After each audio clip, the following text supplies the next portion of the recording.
Comme tous les matins, Juliana se rend à sa boutique située dans un centre commercial dans la commune de Cocody. C'est en 2007 qu'elle se lance dans le commerce après avoir abandonné son emploi dans une compagnie d'assurance. Une activité bien meilleure qu'elle souhaiterait accroître. Mais comme la plupart des femmes entrepreneurs, elle est confrontée au manque de financement.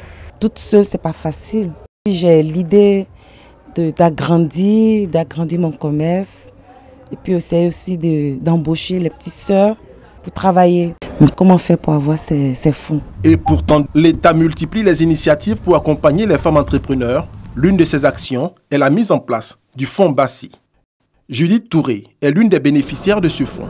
Spécialisée dans la confection et la vente d'articles faits avec les étoffes du pays, elle a reçu en avril 2018 10 millions de francs CFA pour booster son activité. Ça a été pour moi un nouvel apport parce qu'à un moment donné de l'activité, j'ai senti qu'il fallait passer au développement. Mais l'autofinancement n'est pas facile parce que depuis, je fonctionnais moi-même, je m'autofinançais et ce n'était pas évident. Mais depuis que j'ai eu les fonds, j'ai commencé à développer l'activité. Ce fonds s'élève à un montant de 5 milliards de francs CFA et a déjà contribué à appuyer plusieurs autres femmes à l'instar de Judith.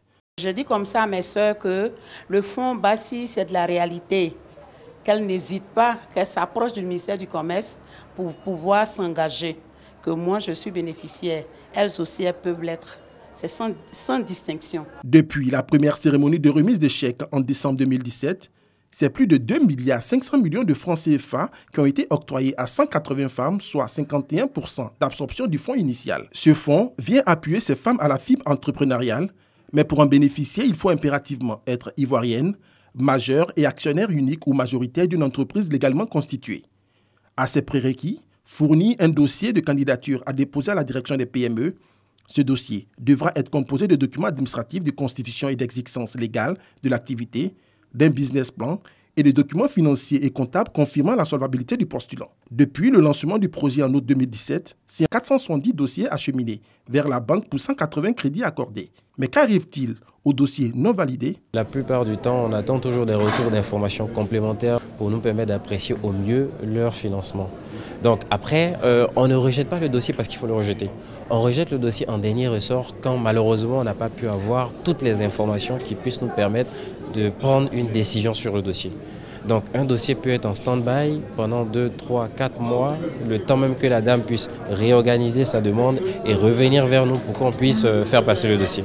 Pour faciliter l'accès aux fonds et optimiser le taux de financement, l'agence Côte d'Ivoire PME accompagne les postulants dans la constitution de leurs dossiers de prêt et dans la bonne gestion des fonds octroyés. L'agence Côte d'Ivoire PME intervient au travers des séances de formation pour que ces personnes-là qui ont reçu un financement puissent mettre en place des tableaux de bord de gestion qui favorisent une très bonne gestion des fonds qu'ils ont reçus. Ces chèques sont des prêts remboursables avec un taux d'intérêt de 8% au lieu de 12% pratiqués en moyenne dans les banques commerciales. La durée de financement et de remboursement varie en fonction des capacités du bénéficiaire. On peut avoir un dossier pour lequel la dame estime qu'il lui faut 2 ans pour rembourser. Et après étude, on se rend compte que malheureusement, ce n'est pas 2 ans, c'est plutôt 3 ans, 4 ans, 5 ans. Donc ce ne sont pas des durées qui sont figées, mais ce sont des durées qui sont négociées et revues en fonction de tous les dossiers qu'on reçoit.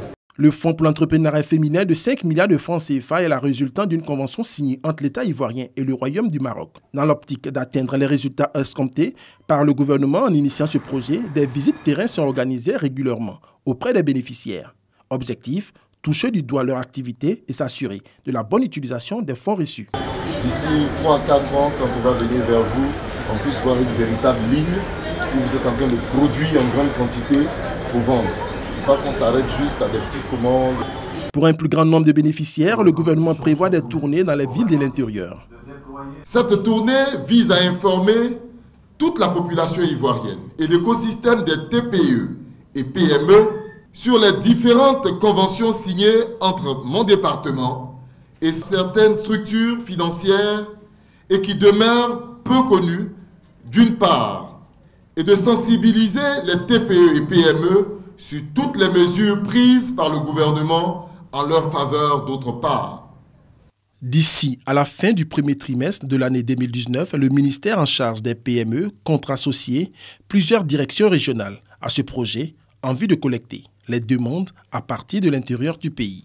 De quoi absorber les 2,5 milliards de francs CFA restants.